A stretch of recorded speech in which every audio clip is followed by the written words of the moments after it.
waa tahay daawadayaal ku soo dhawaada warbaahinta cusub iyo warkii sportska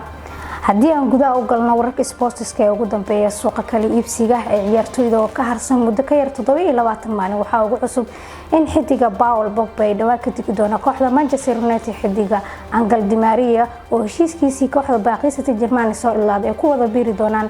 kooxda Juventus waxaa la sheegayaa in labadaas xidig ay ugu biiri doonaan beeca urta maadaama kooxdooda ay ugu bixi doonaan si fari ah haddii aan fiirino warar kale ka cusub suuqa kala iibsiga xidiga Leonardo Martinez oo ciyaara kooxda Ajax ee ka dhaysa dalka Netherlands ayaa ku dhawaaya leeyahay inuu ku soo biiro kooxda Manchester United macalinkiisii hore ayaa kooxdaani dhawaan looga dhigay tababar wuxuuna ku dareenayaa Leonardo Martinez inuu ka qayb dhigo daafacyada kooxda Manchester United iyadoo suuqa qaxanta ay sheegayaan in Harry Maguire uu ku biiri doono kooxda Barcelona heshiis isbedelasha lagu soo qaadan doono xidiga Frank de Jong ee u dhashay dalka Holland macalinkan ayaa rajeynaya inuu soo qaato Frank de Jong si uu ugu xoojiyo qadkiisa dhexe sidoo kale wararkii ugu dambeeyay suuqa kala iibsiga maadaama lagu jiro 27 maalin ee ugu dambeysay suuqa kala iibsiga Gabriel Jesus ayaa ku biiri doona kooxda Arsenal heshiiskaas ayaa waxa la leeyahay wuxuu marayaa qaybihii ugu dambeeyay isbuuca soo socda ayay xaqiijin doontaa kooxda Arsenal inta ayuu inoogu eegyahay